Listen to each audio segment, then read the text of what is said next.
கலையாத கனவு அப்படிங்கிற டைட்டில்ல தான் நாம் ஒரு லவ் ஸ்டோரி கேட்டுட்ருக்கோம்.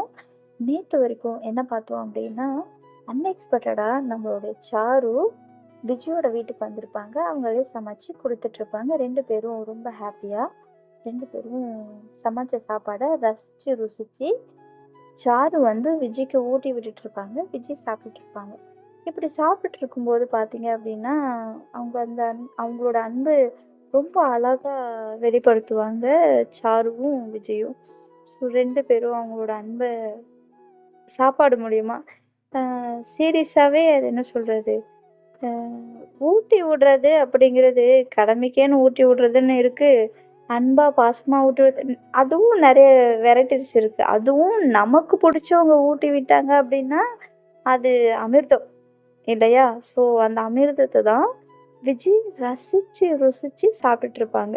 ஓரளவுக்கு சாப்பிட்டு முடிச்சுட்டு, வாயெல்லாம் கழுவிட்டு, நம்மளோட விஜய் இருந்துட்டு, அப்படின்ட்டு வருவாங்க. "என்ன உரும்புற?" அப்படின்னு சொல்லிட்டு கேட்பாங்க. "சும்மா ஒண்ணும் இல்லையே" அப்படின்னு சொல்லிட்டு கை அலம்பிக்கிட்டு வருவாங்க. "என்ன?" அப்படின்னு சொல்லிட்டு கேட்பாங்க. "ம் ஒண்ணும் இல்ல" அப்படின்னு சொல்லிட்டு பக்கத்துல வந்துட்டே இருப்பாங்க. கரெக்ட்டா அந்த நேரத்துல காலிங் பெல் அடிக்கும். காலிங் பெல் அடிச்சதும் 2 பேரும் ஒருத்தருக்கு ஒருத்தர் பார்த்துட்ருப்பாங்க. "இந்த நேரத்துக்கு யாரு?" அப்படின்னு சொல்லிட்டு சாரு கேட்பாங்க. "எனக்கு மட்டும் எப்படி தெரியும்? எனக்கும் தெரியாது" அப்படின்னு சொல்லிட்டு அவங்க சொல்லுவாங்க. உன் வீடு தானே! உனக்கு தெரியாம எப்படி?" அப்படி சொல்லிட்டு கேட்பாங்க. "சரி, சரி பதறாத இரு." அ ஏன் இப்படி பயப்படுவாங்க அப்படின்னா, அவங்க ஃப்ரெண்ட்ஸுங்க பார்த்தாங்கன்னா ஓட்டியே சாவடிச்சுருவாங்க. அதனால இவங்களுக்கு கொஞ்சம் பயம் இருக்கும். அது என்ன பண்ணுவாங்க, "சரி, சரி பயப்படாத இரு, பேசிக்கலாம். நான் யாருன்னு போய் பார்க்குறேன்" அப்படின்னு சொல்லிட்டு டோர் ஓப்பன் பண்ணி பார்ப்பாங்க. ஒரு கொரியர் பெர்சன் வந்திருப்பாங்க. "Uh ma'am this is for you" அப்படின்னு சொல்லிட்டு சொல்லுவாங்க. "யூ" அப்படி சொன்னாங்க. "Yes you are Vijay. Yes ma'am" அப்படின்னு கேட்பாங்க. "Yes I am you Vijay. This is for you ma'am" அப்படின்னு சொல்லிட்டு குடுப்பான். "நான் எதுவும் ஆர்டர் பண்ணலையே" அப்படின்னு சொல்லிட்டு சொல்லுவாங்க. அப்போ இருந்துட்டு, "no ma'am this is for your name only. This is address. Please take it ma'am" அப்படின்னு சொல்லிட்டு அந்த கொரியர் பாய் சொல்லுவான். "அ இல்ல நான் எதுவும் ஆர்டர் பண்ணல. சாரி மேம் எங்களால இது ரிட்டர்ன் எடுத்துட்டு போக முடியாது" அப்படின்னு சொல்லிட்டு இவங்களும் குடுத்துட்டு கிளம்பிடுவாங்க. ஒரு ஒரே கன்ஃப்யூஷன் அவங்களுக்கு நம்மளுடைய விஜய்க்கு. "எனக்கு யாரு கொரியர் அனுப்பியிருக்கா?" அப்படின்னு சொல்லிட்டு சரின்ட்டு டோரை லாக் பண்ணிவிட்டு அந்த கொரியர் பாக்ஸையே உத்து உத்து பார்த்துட்டு வருவாங்க. அவங்க சாரு இருந்துக்கிட்டு, "என்ன விஜய் அதுன்னு?" சொல்லிட்டு கேட்பாங்க. "கொரியர் பார்சல் ஏதோ வந்திருக்கு" அப்படி சொல்லுவாங்க. "அது தெரியுது. யாருக்கு?" அப்படின்னு கேட்பாங்க. "எனக்கா?" அப்படின்னு சொல்லுவாங்க. "உனக்கா? உனக்கு யார் அனுப்புவா?" அப்படின்னு சொன்னாங்க. "ஏய் கேடி நீ தானே அனுப்பிச்ச" அப்படி சொல்லிட்டு விஜய் கேட்பாங்க சாரு. "நான் அனுப்புறதா இருந்தா என் கொரியர் அனுப்பணும். நான் வரும்போது நானே வாங்கிட்டு வந்துட்டு இந்தா உனக்கு அப்படி சொல்லிட்டு நான் குடுத்துருப்பேன்ல. நான் எதுவும் ஆர்டர் போடல" அப்படி சொல்லிட்டு சொல்லுவாங்க. "ஏய் நிஜமா தான் சொல்றியா?" அப்படின்னு சொல்லிட்டு கேட்பாங்க சாரு. சாரி விஜய். நேர்மையா தான் சொல்றேன். நான் உனக்கு எதுவும் ஆர்டர் பண்ணல விஜி. யாருன்னு தெரியல. ஓப்பன் பண்ணி பாரு அப்படின்னு சொல்லிட்டு சொல்லுவாங்க. சரி வா அப்படின்னு சொல்லிட்டு 2 பேரும் டேபிள் மேல அவங்களோட டைனிங் டேபிள் மேல உட்காந்துட்டு சோஃபால உட்காந்துக்கிட்டு அந்த அந்த பாக்ஸ் இருக்கு இல்லையா? அந்த பாக்ஸ்ல மேல ஒரு ஸ்டிக்கர் போட்டு, அ "என் இதயம் நிறைந்தவளுக்கு என் இதயம் நிறைந்த பரிசு" அப்படின்னு சொல்லிட்டு போட்டிருக்கும். அத படிச்சதும் இவங்க 2 பேருக்கு பக்குன்னு இருக்கும். உடனே சார் இருந்துகிட்டு, "என்னது இது?" அப்படி சொல்லிட்டு கேட்பாங்க. "ஏய் இந்த மாரியெல்லாம் நீ தான் எழுதுவ. வேற யார் எழுதுவா?" அப்படி சொல்லிட்டு கேட்பாங்க. "சீரியஸாவே நான் உனக்கு குடுக்கல விஜி. நம்பு" அப்படின்னு சொல்லிட்டு அவங்க சொல்லுவாங்க. அ "இல்ல இதயம் நிறைந்தவள் அப்படின்னலாம் போட்டிருக்கே" அப்படின்னு சொல்லிட்டு அவங்க சொல்லுவாங்க. "ம் உண்மைய சொல்லு. உனக்கு வேற யாராச்சும் இருக்காங்களா?" அப்படின்னு சொல்லிட்டு கேட்பாங்க சாரு. "ஏய் நீ வேற இங்க 1க்கே வழி இல்லையாம்மா, இதுல இன்னொன்னு. பேசாம இருப்பியா? 1க்கே வழி இல்லையா? அப்ப நான்லாம் உனக்கு கவுண்டிங்ல இல்லையோ?" அப்படி சொல்லிட்டு கேட்பாங்க. "ஏய் அப்படியெல்லாம் இல்லடி. நான் சும்மா சொன்னேன். உன்ன தவிர நான் வேற யாராச்சும் நெனச்சு கூட பார்க்க மாட்டேன். உனக்கு தெரியாதா?" அப்படி சொல்லுவாங்க. "நீ நெனச்சு கூட பார்க்க மாட்ட. நான் நம்பிட்டேன்" அப்படி சொல்லுவாங்க. "நம்புடி. நான் ஒண்ணும் அந்த அளவுக்கு மோசமானவலாம் கிடையாது" அப்படின்னு சொல்லிட்டு சொல்லுவாங்க. என்னமோ சொல்ற. சரி ஓகே. பிரி பாக்ஸ பிரி அப்படி சொல்லிட்டு சொல்லுவாங்க. ஆனா, அவங்களுக்கு கொஞ்சம் டவுட்டா இருக்கும். ஏன்னா, மெயின் பிக்சர்லயே அப்படி இருக்கு. உள்ள என்ன இருக்குமோ அப்படிங்கிற ஒரு பயத்துல விஜய் இருந்துகிட்டு, "இல்ல சாரு வேணாம்" அப்படி சொல்லிட்டு சொல்லுவாங்க.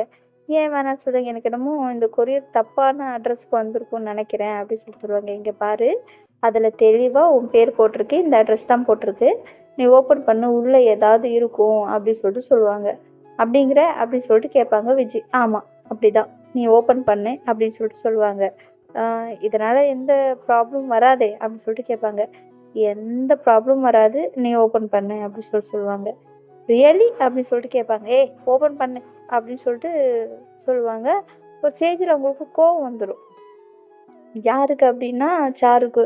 சரி சரி கூல் கூல், இப்போ என்ன இது, ஓப்பன் பண்ணணும் அவ்வளோதானே, பண்ணுறேன், ஓகேவா, ஸோ ஃபீல் பண்ணாத அப்படின்னு சொல்லிட்டு அவங்க என்ன பண்ணுவாங்க அப்படின்னா இந்த பாக்ஸை வந்து ஓப்பன் பண்ணுவாங்க.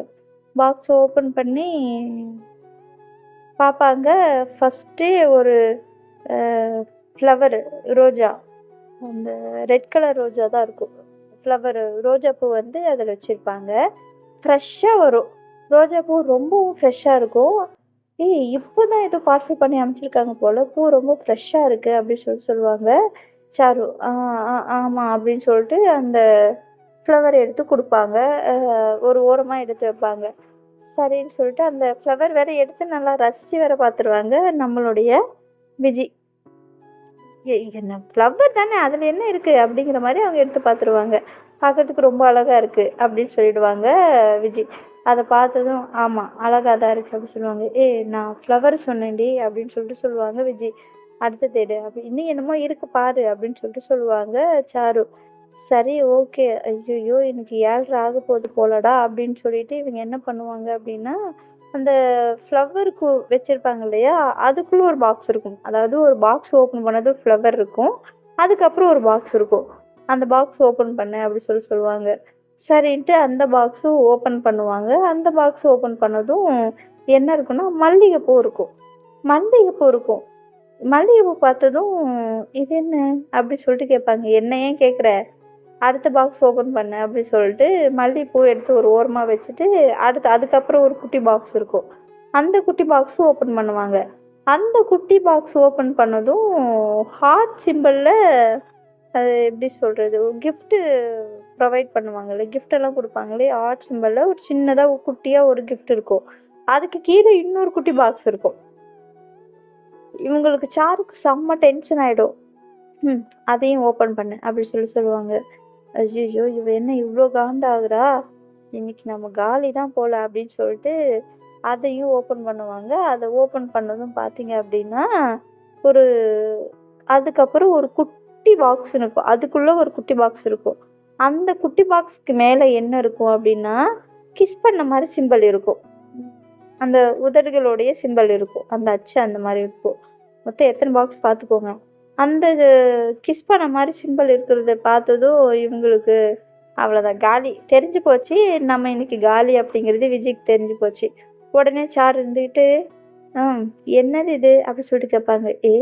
இதுக்கும் எனக்கும் எந்த சம்மந்தமும் இல்லடி, இது யார் கொடுத்தா என்ன ஏது எதுவும் எனக்கு தெரியாது, நம்பு ப்ளீஸ் அப்படி சொல்லிட்டு சொல்லுவாங்க. சரி அதை ஓப்பன் பண்ணு அப்படின்னு சொல்லிட்டு சாரு சொல்லுவாங்க.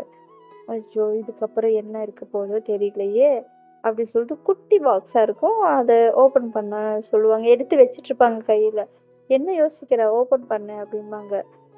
அது ஓப்பன் பண்ணு அப்படின்னு சொல்லிட்டு சொல்லுவாங்க சாரு. ஐயோ இன்னைக்கு நான் காலிடா அப்படின்னு சொல்லிட்டு அந்த பாக்ஸை ஓப்பன் பண்ணால் என்ன இருக்குன்னா ரிங் இருக்கும். அந்த ரிங்கு கீழே 4-5 மடித்து ஒரு லெட்ரு இருக்கும். ரிங்கு எடுத்து பார்த்துட்டு சாரு எதுவும் சொல்ல மாட்டாங்க, சைலண்ட்டாக இருப்பாங்க. ரிங் எடுத்து பார்த்துட்டு அதையும் ஒரு ஓரமாக வச்சுட்டு அந்த பாக்ஸில் ஒரு லெட்ரு இருக்கும் இல்லையா, அதை எடுத்து படித்து பார்ப்பாங்க. வில் யூ மேரிட் மீ அப்படின்னு எழுதியிருக்கும். அவ்வளோதான், பிடிச்சிப்பாங்க நம்மளுடைய சாரு.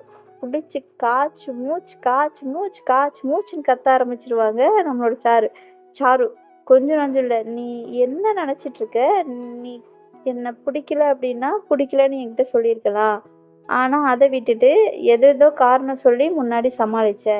இப்போ என்னடான்னா உனக்கு ஒரு பார்சல் வருது, அதுலேயும் உனக்கு ஒரு ரிங் வருது, மேரேஜ் பண்ணிக்கோ அப்படிங்கிற மாதிரி உனக்கு ஒரு சிம்பிள் போட்டு வேற வருது. என்ன நினச்சிட்டு இருக்க? கேட்டா அப்படியெல்லாம் யாரும் இல்லைன்னு வேற நீ சொல்லி சமாளிக்கிற. என்ன சமாளிக்கணுங்கிறதுக்காக சொல்றியா? இல்ல உண்மையே சொல்றியா? இங்க பாரு, நான் மறுபடியும் சொல்றேன். உனக்கு என்ன பிடிக்கலன்னா பிடிக்கலன்னு சொல்லு. நான் அந்த எந்த வருத்தமும் எனக்கு கிடையாது அப்படி சொல்லுவாங்க சாரு. இவங்களுக்கு ஒண்ணுமே புரியாது. யார் குடுத்தா அதுல பேரு கீரு எதுவுமே இருக்காது. எல்லாம் மொட்டையா இருக்கும். உடனே சாரு வந்துட்டு காய்ச்சி மூச்சுன்னு கத்த ஆரம்பிச்சதும், ஒரு பக்கம் அழுகவும் ஆரம்பிச்சுருவாங்க. நான் உன்னை எவ்வளோ நம்பினேன். நான் உன்னை என் மனசார நேசிக்கிறேன். நீ என்னடான்னா, அத கொஞ்சம் கூட பொருட்படுத்தாம இப்படி ரியாக்ட் பண்ணிட்டு இருக்க. இது நியாயமா? அப்படின்னு சொல்லிட்டு அப்படி இப்படின்னு போய் அழுதுகிட்டே பேச ஆரம்பிச்சுருவாங்க. நான் கிளம்புறேன் அப்படிங்கிற மாரி அவங்க எந்திரிச்சுருவாங்க. உடனே விஜய் இருந்துக்கிட்டு, சாரு ப்ளீஸ் நான் சொல்றது கொஞ்சம் கேளு. இதுக்கும் எனக்கு எந்த சம்மந்தமும் இல்லடி. நான் எதுவும் பண்ணலடி. நம்புடி. எனக்கு இதுக்கும் எதுவுமே தெரியாதுடி. நான் எதுவும் பண்ணலடி.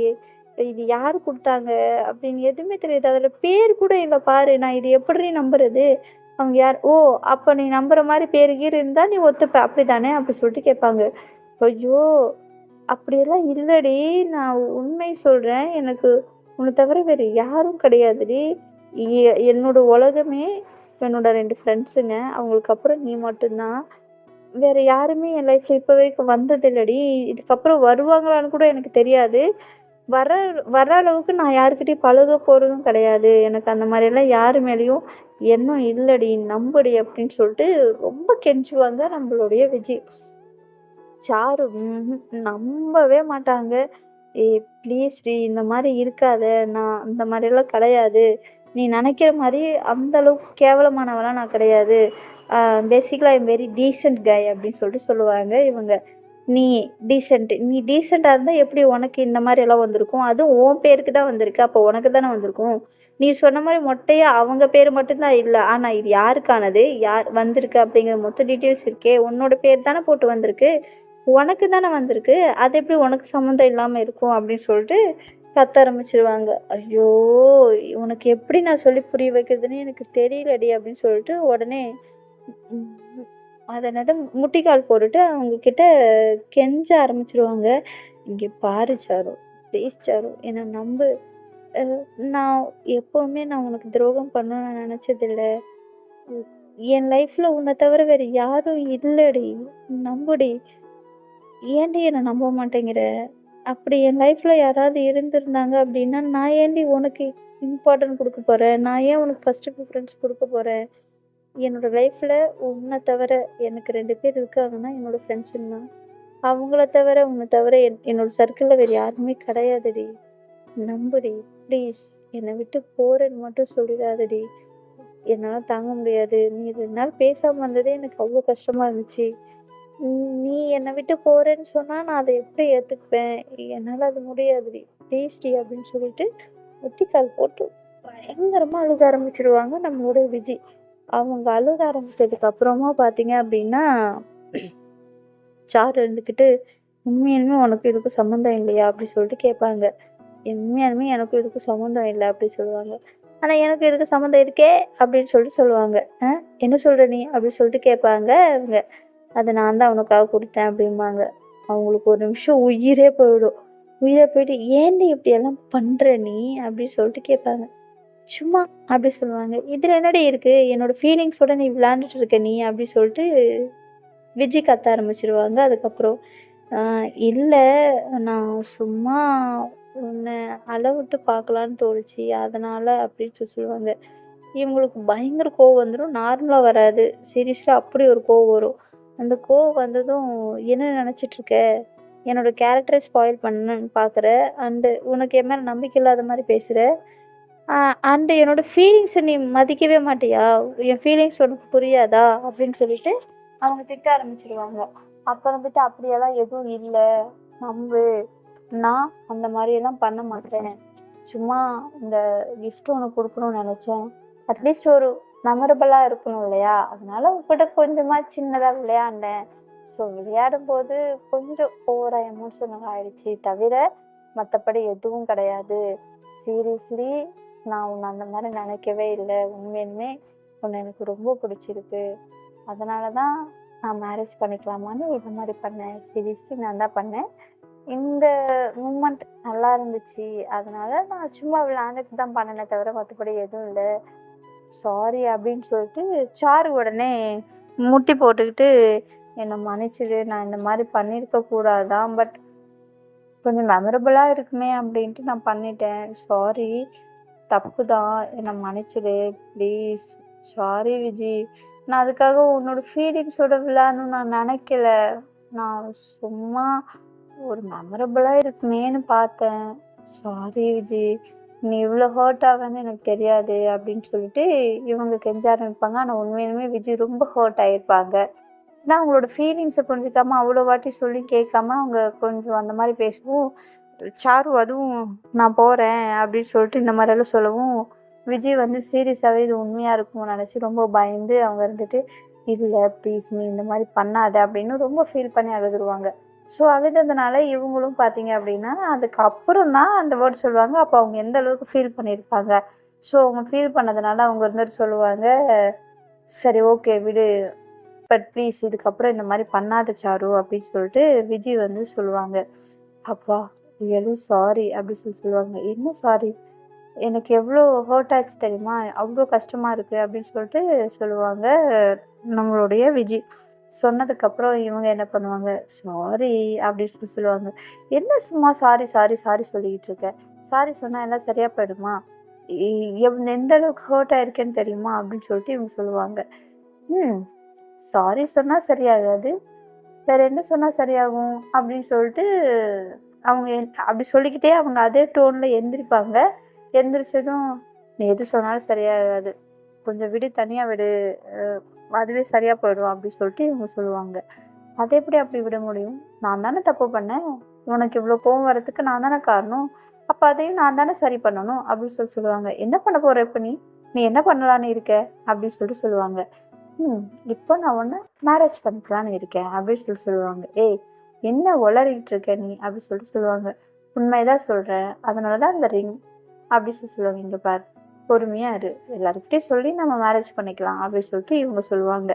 "சரி, நம்ம எல்லாருக்கிட்டையும் சொல்லும்போது சொல்லிக்கலாம். இப்போ நம்ம பண்ணிக்கலாம். எனக்கு இந்த ரிங் இப்போ உன் கைக்கு நான் போட்டு விடணும்" அப்படின்னு சொல்லுவாங்க. "ஏய் சொன்னா கேளு, விளையாடாத, கம்முனு இரு" அப்படி சொல்லிட்டு அவங்க ஆல்ரெடி டென்ஷன் ஆயிட்டாங்க. அதனால அவங்க வந்து அப்படிதான் ரியாக்ட் பண்ணிட்டு இருப்பாங்க. "அதெல்லாம் முடியாது. என்ன டென்ஷன் உனக்கு? நான் தானே டென்ஷன் பண்ணேன். நானே சால்வ் பண்ணுறேன்" அப்படின்னு சொல்லிட்டு அந்த டென்ஷனில் அவங்க பார்த்தீங்க அப்படின்னா ஒரு மாதிரி அப்செட்டாக இருப்பாங்க. இவங்க கொஞ்சம் அவங்கள கூல் பண்ணும் அப்படிங்கிறதுக்காக அவங்க பக்கத்து போயிட்டுருப்பாங்க. "சாரு சொன்னா கேளு. சுத்தமாக மைண்ட் இல்லை. ஸோ ப்ளீஸ் நீ அங்கேயே உட்காரு. எதுவாக இருந்தாலும் நம்ம அப்புறம் பேசிக்கலாம்" அப்படி சொல்லிட்டு சொல்லுவாங்க. பேசிக்கலாமே. நான் இப்போ உங்ககிட்ட பேச போகிறேன்னு சொல்லவே இல்லையே" அப்படி சொல்லிட்டு அவங்க பக்கத்துலேயே வந்து, "சாரு சொல்கிறேன்ல" அப்படின்னு சொல்லிட்டு இவங்க கொஞ்சம் வாய்ஸ் ரைஸ் பண்ணுவாங்க. ரைஸ் பண்ணதும் சாரு பயந்துருவாங்க. பயந்ததும் ஒரு நிமிஷம், "ஏய் சாரிடி" அப்படின்னு சொல்லிட்டு அவங்க சொல்லுவாங்க. "சொன்னா கேளு சாரு. நான் கொஞ்சம் டென்ஷன்ல இருந்தா இப்படிதான் இருப்பேன். ஏன் உனக்கு அது புரிய மாட்டேங்குது" அப்படி சொல்லிட்டு சொல்லுவாங்க. இவங்க என்ன பண்ணுவாங்க, அவங்க டென்ஷன்ல அவங்க கத்துனதையும் பொருட்படுத்தாம அவங்கள ஹக் பண்ணிடுவாங்க. அவங்கள ஹக் பண்ணதும் இவங்க வந்து அவங்கள பிடிச்சி தள்ளி, "விடு விடு" அப்படின்னு சொல்லுவாங்க. ஒரு ஸ்டேஜுக்கு மேலும் அவங்க வந்து, முடியாது முடியாது. சாரி மன்னிச்சுக்கோ. தப்பு தான். நான் பண்ண தப்பு தான்" அப்படின்ட்டு இவங்க ஹக் பண்ணிட்டு அழுக ஆரம்பிச்சாரு. ஹக் பண்ணிக்கிட்டு அவங்க அது மாதிரி சொல்ல ஆரம்பிச்சதுக்கப்புறம் ஒரு ஸ்டேஜில் அவங்க சமாதானம் ஆகிடுவாங்க. "சரி ஓகே ஓகே, நான் நார்மல் ஆகிட்டேன். ரிலாக்ஸ். ஓகே போதுமா" அப்படின்னு சொல்லிட்டு அவங்க சொல்லுவாங்க. "அப்பா உன்னை நார்மல் படுத்தணும்னா எவ்வளோ கஷ்டப்படுத்த வேண்டியதாக இருக்குது" அப்படின்னு சொல்லிட்டு இவங்க என்ன பண்ணுவாங்க, "நீ நார்மல் ஆகிட்டல்ல, அப்போ ஓகே" அப்படின்னு சொல்லிட்டு உடனே என்ன பண்ணுவாங்க, கிஸ் பண்ணிவிடுவாங்க. அவங்களோட நெத்தியில், கண்ணில், கன்னத்தில், எல்லா இடத்துலையும் மொத்தமாக கொடுத்து அவங்க, "சாரி என்ன மன்னிச்சிடு, சாரி என்ன மன்னிச்சிடு" அப்படின்னு சொல்லுவாங்க. அப்புறம் ஒரு ஹக் பண்ணி அவங்கள சமாதானம் பண்ணிடுவாங்க. "சரிடி சரி ஓகே, நான் சமாதானம் ஆயிட்டேன் போதுமா" அப்படின்னு சொல்லுவாங்க. "ஐயோ உன்னை கோவப்படுத்திட்டு உன்னை சமாதானப்படுத்துறது எவ்வளோ கஷ்டமாக இருக்குது. ரொம்ப கஷ்டம்டா ஃப்யூச்சர்லலாம்" அப்படின்னு சொல்லிட்டு சொல்லுவாங்க. "அதெல்லாம் உனக்கு அவ்வளோ கஷ்டம் இருக்காது. அதான் இப்போ ஈஸியாக என்னை சமாதானம் பண்ணிட்டியே" அப்படி சொல்லுவாங்க. "ஆமாம், உனக்கு வேணுமா அது ஈஸியாக இருக்கலாம். அது சமாதானம் பண்ண கஷ்டப்படுத்துறது எனக்கு தானே தெரியும் எவ்வளோ ப்ராப்ளம்" அப்படின்ட்டு அப்படின்னு சொல்லிட்டு 2 பேரும் சிரிச்சுக்கிட்டே இருப்பாங்க. உடனே சாரு இருந்துக்கிட்டு, அந்த ரிங் எடுத்து அவங்க முன்னாடி மண்டி போட்டு வில் யூ மேரிட் மீ அப்படின்னு சொல்லிட்டு கேட்பாங்க விஜயை. விஜய் ரொம்ப ஹாப்பியாக சந்தோஷமாக yes I will married you அப்படின்னு சொல்லிட்டு கையை நீட்டுவாங்க. அவங்களும் அந்த ரிங்கை ரொம்ப ஆசையாக அன்பாக அந்த ரிங்கு போட்டுவிட்டு அந்த கைக்கு ஒரு முத்தம் கொடுப்பாங்க. முத்தம் கொடுத்துட்டு அவங்கள பார்ப்பாங்க. அப்போது விஜய் சொல்லுவாங்க, கைக்கு மட்டும்தானா அப்படின்னு சொல்லிட்டு கேட்பாங்க. சி இப்போ தானடா கொடுத்தேன் அப்படிங்கிற மாதிரி சாரு சொல்லுவாங்க. அது சமாதானத்துக்காக, இது சமாதானம் ஆனதுக்காக நம்ம 2 பேரும் ஒரே ஒரு உறவு அப்படிங்கிறதுக்காக ஒன்று கொடுக்கலாமே அப்படின்னு சொல்லிட்டு அவங்க கேட்பாங்க. அப்படின்னு சொல்லிட்டு அவங்க சொல்லுவாங்க, ஏய் பின்னாடி அநியாயம், இங்கெல்லாம் போட்டு விட்டுருக்க, நீ ஒரு ஒரு முத்தம் கொடுத்தா அது இன்னும் கொஞ்சம் ஸ்ட்ராங்காக மனசில் பதிஞ்சிரும்ல அப்படின்னு சொல்லிட்டு விஜய் கேட்பாங்க. அப்படி சொல்லுவாங்க. இப்படியெல்லாம் ஏமாற்றக்கூடாது, ஒழுங்காக எனக்கு கொடுத்துரு அப்படின்னு சொல்லிட்டு சொல்லுவாங்க. அப்படின்னு சொல்லிட்டு அவங்க என்ன பண்ணுவாங்க, வீட்டுக்குள்ளேயே ஓட ஆரம்பிச்சிடுவாங்க. ஓடி பிடிச்சி விளையாண்டுட்டு இருப்பாங்க. இதுக்கப்புறம் என்ன நடந்துச்சு அப்படிங்கிறதெல்லாம் நான் நாளைக்கு எபிசோடில் உங்களுக்கு டீட்டெயிலாக எக்ஸ்பிளைன் பண்ணுறேன். இப்போ வரைக்கும் ஸ்டோரி பிடிச்சிருந்துச்சுன்னா எப்படி இருக்குது அப்படிங்கிறத கேட்டுட்டு கமெண்ட் பாக்ஸில் மறக்காமல் கமெண்ட் பண்ணுங்கள். எல்லோரும் ஸ்டோரி கேட்டுட்டு நிம்மதியாக ஹாப்பியாக தூங்குங்க. எல்லாருக்கும் good night and sweet dreams. இந்த 1 வீக்கு கொஞ்சம் உங்களுக்கு ஸ்டோரி லேட்டாக தான் வரும், ப்ளீஸ் அட்ஜஸ்ட் பண்ணிக்கோங்க. மண்டேலேருந்து நான் உங்களுக்கு டைமுக்கு ஸ்டோரி போட்டுறேன், ஓகேவா? எல்லாருக்கும் good night and sweet dreams.